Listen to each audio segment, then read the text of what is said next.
Hey everyone, welcome back. In this video, I'll show you how to control Google Chrome Speculation Rules API step by step in 2026. If you're a developer or advanced user, you might notice Chrome preloading or pre-rendering pages automatically. This happens because of the Speculation Rules API, which helps websites load faster by predicting what the user will open next. But sometimes you may want to control or disable this behavior for testing, debugging, or performance reasons.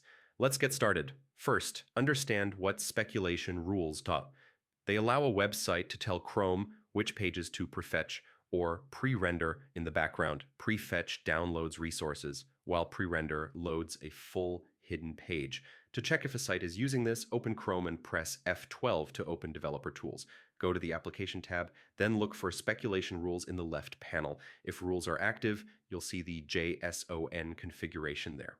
Next, to control this behavior locally, open a new tab and go to chrome://flags/ search for Speculation Rules or Pre-Render 2.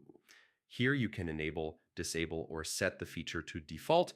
Disabling it stops Chrome from preloading pages based on speculation rules. If you are a website developer, you can control it through code. Add a script in your HTML like this. A speculation rules script uses type speculation rules with JSON inside.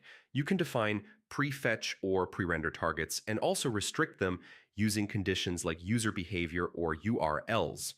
For example, you can limit pre-rendering to same origin pages only. This prevents unnecessary network usage and avoids privacy concerns. You can also debug activity. Open DevTools, go to the Network tab, and filter by prefetch or pre-render. You'll see background requests triggered by speculation rules. If you want to block it at the browser level for testing, use a Chrome extension that controls prefetching or disable it through enterprise policies if you manage multiple systems.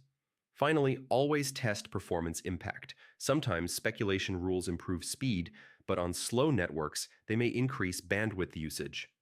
Use Chrome's Performance tab to measure load times with and without the feature enabled.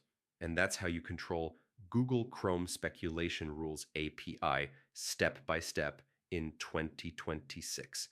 If this guide helped you, don't forget to like the video, subscribe for more Chrome developer tutorials, and I'll see you in the next one.